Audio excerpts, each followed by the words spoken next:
우리 성경을 보면 하나님의 말씀이 많이 기록이 되어져 있는데 그 말씀들을 둘로 구분을 해보면 하나는 축복의 말씀이 있고 또 하나는 심판의 말씀이 있습니다. 성경에서는 축복의 말씀도 반드시 이루어진다는 것이고 또 심판의 말씀도 반드시 이루어진다는 것을 기록해 두고 있죠. 이 다윗이 범죄를 했을 때 하나님께서 사무엘하 12장에서 칼이 내 집에서 영원히 떠나지 아니할 것이다, 무서운 심판의 말씀을 하시죠. 네 죄값이 영원히 떠나지 않는다. 무서운 말씀입니다. 이제 그 말씀으로 인하여 이 다윗의 가족 안에, 자녀들 간에 이 근친 상간이 일어나고 또 살인극이 벌어지고 또 압살롬이 도망치고 하는 그런 자녀들 간의 그런 비극적인 일들이 발생을 하고 있습니다. 이 하나님의 말씀이 어떻게 흘러가는가를 우리가 잘 봐야 된다는 것입니다. 여러분 생활 속에서도 내가 하나님의 말씀을 받았을 때 그 말씀이 어떤 열매를 맺는가를 잘 살펴보셔야 되는데, 축복의 말씀과 심판의 말씀이 있다, 그래 말씀을 드렸죠. 하나님은 우리에게 분명히 심판의 말씀도 주시고 축복의 말씀도 주시는데, 심판의 말씀이 왔을 때는 그 말씀을 빨리 듣고 깨닫고 회개하고 돌이켜야 돼요.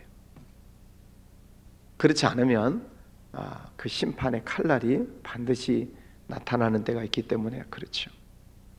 반대로 생각하면 하나님께서 우리에게 축복의 말씀을 주셨을 때 그 말씀을 붙들고 또 순종하고 실천하는 것입니다. 그러면 또 시간이 지나고 보면 반드시 축복의 열매를 맺는 날이 온다는 거죠. 그러니까 하나님의 말씀을 경거망동하게 들으시면 안 된다는 거죠. 다윗도, 그 유명한 다윗도 죄를 지었을 때 하나님께서 지적하시잖아요. 12장 10절에 보면은 이제 네가 나를 업신여기고, 다윗이 하나님을 업신여겼다. 하나님께서 주신 그 말씀을 깊이 새기지 않고 하나님을 업신여겼다. 말씀을 어긴 것을 하나님을 어긴 것으로 말씀을 하십니다. 네가 나를 업신여기고 이 죄를 지었다. 그래서 우리는 하나님의 말씀을 잘 새겨 들으셔야 됩니다. 사람이 하는 말도 잘 들어야 되지만 하나님이 주시는 말씀은 우리가 경청을 하고 그 말씀을 지킬 것은 지키고 또 버릴 것은 버려야 되고, 근데 잘못된 행동들을 버릴 것은 버려야 되고, 말씀을 잘 따라가는 것이 우리가 복된 삶을 살아가는 길이죠. 자, 이 압살롬이 형 암논을 죽이고 도망치죠. 그리고 2년이 흘러갑니다. 그런데 다윗이 그 아들을 부르지를 않습니다. 그걸 보면서 그 신하인 요압이 지금 꾀를 내는 거죠. 안타까워서 그렇겠죠.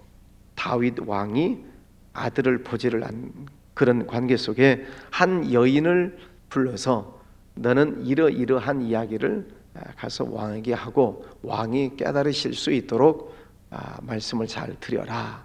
그 이야기가 뭐냐면은 이 여인에게 지금 이야기를 꾸며내는 거죠. 두 아들이 있는데 형이 동생을 죽였고 또 사람들이 그 형도 죽이려고 하는데 어찌하면 좋습니까? 꾸며낸 이야기죠. 이제 그랬을 때 이 다윗의 마음을 살펴보려고 하는 것입니다. 그 이야기를 쭉 듣고 나서 다윗이 깨닫죠. 이 여인이 그냥 오는 것이 아니라 압살롬을 용서해라 라고 하는 그런 뜻이구나를 깨닫고 압살롬을 불러오게 됩니다. 자, 그런데 이 과정 속에서 이 다윗의 실수가 나타나고 있습니다. 암논이 다말을 근친 상간을 했을 때 야단치지 않습니다. 화만 내지 그 아들을 불러다 놓고 뭐는 이렇고 저는 이렇고 이게 분명하게 야단을 치고 정신 바짝 차리도록 했더라면 그 뒤에 일이 일어나지 않았을 텐데, 그러니까 아이들이 잘못했을 때 야단치지 않으면은 나중에 더 큰 잘못으로 번질 수 있다는 거죠. 그걸 내버려 두니까 압살롬이 그 형을 또 죽이는 것입니다. 암논을 죽이는 거예요. 그러니까 작은 죄의 씨앗을 뿌리를 뽑지 않으니까 그 죄의 뿌리가 점점 번져나가서 더 큰 죄를 불러오고 있습니다. 다윗이 왕이지만은 이 아버지로서 자식에 대한 교육을 올바로 하지 못했을 때에 그 가정에 이런 엄청난 비극이 나타나고 있다 하는 것입니다. 그럼 여러분 생각해 볼 수 있죠. 암논이 부정한 짓을 했을 때, 또 압살롬이 살인을 저지르는 일을 저질렀을 때 그때 불러다 놓고 야단치지 왜 그렇게 하지 않았을까? 다윗은 자기 자신이 저지른 죄가 있잖아요. 밧세바를 범하고 그 남편 우리아를 전쟁터에서 나가 죽게 만드는 살인죄라고 하는 이 간음죄, 살인죄라고 하는 것이 다윗 속에 있거든요. 그러니까 자기도 그런 죄를 지어놨기 때문에 자식 교육을 제대로 할 수가 없는 것입니다. 무슨 말씀인지 이해가 되셨나요? 네. 다윗도 자기 속에 그 죄가 있기 때문에 자식 교육이 안 된다, 그런 뜻입니다. 우리가 자녀 교육을 하는데 참 중요한 문제지요. 그래서 부모님이 늘 깨끗하게 살아야 되고 정직하게 살아야 되고 그래야만 자녀 교육이 올바로 될 수 있다는 그런 말씀입니다. 신앙생활도 마찬가지죠. 부모님들이 하나님을 잘 섬기는 그런 올바른 신앙생활을 해야 자녀들에게도 하나님을 잘 믿어라 그렇게 말할 수 있죠. 근데 부모님이 신앙생활을 올바로 하지 않으면서 너는 교회 열심히 가서 신앙생활 잘해라 말을 못하는 거잖아요. 자기도 못하면서. 지금 다윗도 큰 죄를 지었기 때문에 자녀 교육에 실패할 수밖에 없는 것입니다. 제가 종종 우리 성도님들을 향해서 말씀을 드리지만 부모님들이 정신을 차리고 신앙생활을 잘 하셔야 됩니다. 요즘 우리 교회 학교가 점점 숫자가 줄어들고 또 한국교회 전체적으로도 다음 세대, 우리 자녀들 세대의 신앙이 문제다, 큰일 났다 말은 하는데 부모님들이 깨달아야죠. 부모님들이 깨닫지 않고 어떻게 교회 와서 예배드리고 분방 공부하고 돌아가는 시간이 불과 1시간입니다. 예배드리고 나서 분방 공부 겨우 15분, 10분? 그걸 가지고 어떻게 신앙교육을 제대로 할 수 있겠어요? 그래서 168분의 1이라고 합니다. 일주일이 168시간이에요. 168분의 1, 1시간. 그 1시간을 가지고 여러분 자녀들을 어떻게 신앙교육을 제대로 시킬 수 있겠습니까? 물론 교회에서도 교육자들이나 또 선생님들이 최선을 다하지만 정말 더 중요한 것은 가정교육이죠. 가정에서 부모님들이 올바로 신앙교육을 잘 시키셔야 그 자녀들이 그 부모님의 언행을 보고 배우는 거죠. 근데 부모님들이 신앙생활은 올바로 하지 않으면서 너는 교회 가서 열심히 신앙생활 해라, 이게 말이 먹히지 않는 것입니다. 아이들은 듣는 대로 자라는 게 아니라 보는 대로 자라기 때문에. 그래서 우리가 오늘 아침 또 말씀을 듣고 또 기도하는 우리 성도님들, 또 가정에서도 많은 분들이 참여하셨는데 여러분 가정에서 신앙생활하는 것을 습관화하셔야 됩니다. 가정 예배가 잘 안 되면 혼자라도 하세요. 가족 다 모여서 예배 드리는 것이 어려우면 혼자라도 가정에서 찬송 부르고 말씀 읽고 기도하고 혼자라도 하세요. 그리고 가능하면 또 부부간에 하시고, 또 일주일에 한 번이라도 자녀들과 같이 만날 수 있으면 일주일에 한 번이라도 가정 예배를 드리고, 이게 가정 안에서부터 훈련이 안 되면 교회 간다고 이게 되냐 이 말입니다. 다윗이 이 가정 교육을 제대로 못하니까 지금 자녀들 속에 이런 엄청난 비극이 발생하고 있습니다. 잘못했을 때 책망을 해야 된다는 거죠. 25절에 보세요. 온 이스라엘 가운데서 압살롬같이 아름다움으로 크게 칭찬받는 자가 없었으니 그는 발바닥부터 정수리까지 흠이 없음이라. 그의 머리털이 무거움으로 연말마다 깎았으며 그의 머리털을 깎을 때 그것을 달아본 즉 그의 머리털이 왕의 저울로 200세겔이었더라. 압살롬은 머리부터 발끝까지 흠잡을 데가 없이 잘생겼다 그런 뜻입니다. 머리카락도 얼마나 많은지 연말마다 깎았는데 200세겔이었다. 그러니까 이 압살롬이라고 하는 아들은 잘난 아들이잖아요. 잘생겼고 모든 사람들로부터 아름다움으로 크게 칭찬을 받는 자다. 제가 궁금해서 도대체 이 머리카락이 얼마나 잘 자라길래 왕의 저울로 200세겔일까 추석을 찾아봤어요. 도대체 머리가 얼마나 아름다웠는가, 남자인데도. 여러분 1년 동안 여러분 다 머리 커트 하잖아요. 남자분 여자분 다 머리 커트 하는데 여러분 몸에서 자라난 머리 털이니까 1년에 몇 그램 정도 자랄까요? 여러분 1년 내내 커트한 머리 다 이렇게 재면은 몇 그램 정도 될까요? 여러분 것인데 잘 모르시나요? 한 500g 된답니다. 보통 사람들이 머리 커트하고 다 모아놔 이렇게 재면 한 500g 된다고 하는데, 이 압살롬이라고 하는 사람은 얼마나 머리가 많고 머리가 잘 자라는지 주석에 보니까 4.56kg이래요. 그냥 보통 사람의 한 9배나 머리카락이 잘 자라는 거죠. 하여튼 아마 요즘 같았으면 지지고 볶고 그냥 파마하고 그냥 별일을 다 할 거야 아마. 그죠?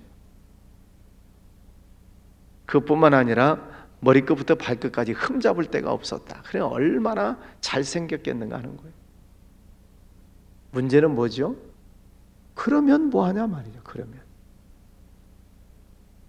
잘생기면 뭐하냐는 거예요. 머리털이 그렇게 잘 자라서 머리털이 그렇게 사자 갈기처럼 멋있다고 한들 그게 무슨 소용이 있냐 말이에요.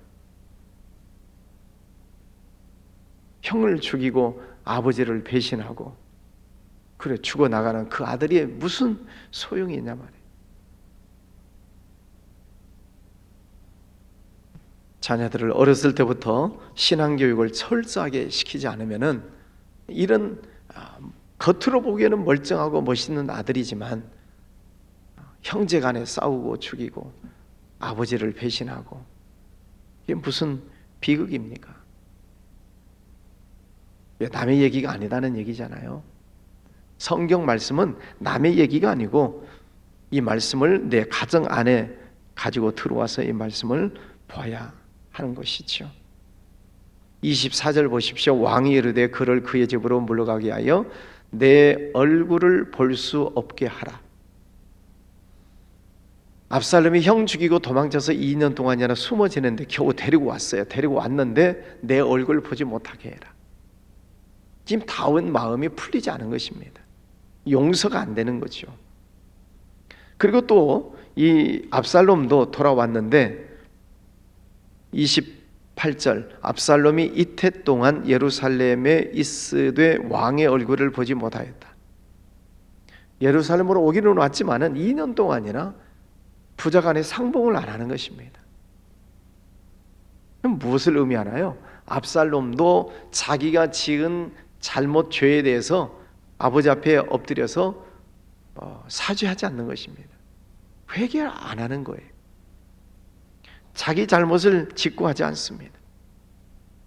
또 다윗도 2년 동안이나 데려다 놓고 그 아들 얼굴을 안 본다. 마음이 안 풀렸다는 거지. 그러나 죄를 지은 것도 죄를 지은 것이지만은 그 이후에도 이것을 풀려고 생각을 안 하는 것입니다. 그러니까 나중에 압살롬 마음속에 분이 가득해서 반역하지 않습니까? 15장 바로 위에 제목을 보세요. 뭐라고 돼 있어요? 압살롬이 반역하다. 자녀 교육에 실패한 예지요. 어제도 말씀드렸지만 왕이 되면 뭐 하냐고요? 자녀 교육에 실패했는데. 우리의 생활 속에서 부모님의 역할이 얼마나 중요한가. 부모님의 올바른 행실이 자녀들 보기 얼마나 중요한가. 교회에서는 다 열심히 해요. 교회에서는 흠잡을 데가 없어요. 그런데 가정에 돌아갔을 때 가정에서 어떻게 신앙생활을 하느냐가 중요하지요. 자녀들이 부모님들을 보고 있기 때문입니다. 자녀에 대한 올바른 교육은 부모님이 먼저 하나님의 말씀대로 순종하고 가정 안에서도 하나님의 자녀답게 사는 것이고, 하나님을 떠난 자랑거리가 아니다 말이죠. 아무리 잘생겼어도 외모적으로 뭐 손색이 없어도 그의 자랑거리가 될 수 없다는 것입니다. 오늘 말씀을 우리가 보면서 다시 한번 우리 부모님들의 신앙을 다시 한번 새기셔야 됩니다. 가정 안에서부터 하나님을 잘 섬겨야 되겠다. 여러분 혼자라도 가정에서 찬송 부르고 말씀 읽고 기도하세요. 혼자라도. 또 가능하면 부부간에, 더 좋으면 자녀들과 같이 그래 축복해 주시고. 그래서 여러분 자녀들이 하나님 안에서 잘 되고 또 하나님의 귀한 일꾼들로 성장할 수 있기를 주의 이름으로 축원합니다. 기도합니다. 거룩하신 아버지 하나님, 오늘도 새로운 아침을 주셨습니다. 다윗이 왕이 되었지만 자녀 교육에 실패한 안타까운 장면을 봅니다. 우리 생활 가운데 우리 부모님들이 먼저 신앙의 본을 보이고 가정 안에서부터 하나님께 영광 올려드리는 복된 삶이 되게 하여 주시옵소서. 우리 사랑하는 자녀들도 믿음 생활을 잘하고 하나님에게 돌아오고 하나님의 귀한 일꾼들로 성장할 수 있도록 은혜를 베풀어 주시옵소서. 오늘도 종일토록 하나님께 영광 올려드리는 승리의 날 되게 해주시기를 원합니다. 아버지 하나님, 또 3월달에 많은 교회적인 일들이 있습니다. 이제 사랑방 모임들, 또 성경 공부 모임, 또 아버지 학교, 또 하마나 기도회, 많은 일들이 준비되어 가고 있습니다. 이 일들을 통하여 우리의 믿음이 더 잘 성장하고 또 가정 안에도 아름다운 영향을 미치는 복된 시간들 되게 해주시기를 원합니다. 아버지 하나님, 우리 자녀들 하나님 꼭 붙잡아 주셔서 세상 죄악에 노출되지 아니하도록 붙잡아 주시고 하나님 앞에 열심을 내는 귀한 자녀들 되게 해주시기를 원합니다. 우리 교회와 또 우리 나라, 또 북한 땅, 저 해외 선교 지역들, 우크라이나 땅, 튀르키예 지진 지역 모두를 하나님 돌아보아 주시옵소서. 긍휼을 베풀어 주시옵소서. 아버지의 나라가 이 땅에도 이루어지게 하여 주시옵소서. 귀한 예물 드리는 손길들 받아주시고 또 올려드리는 기도 제목 하나하나 응답하여 주시옵소서. 예수님 이름으로 기도하였습니다. 아멘.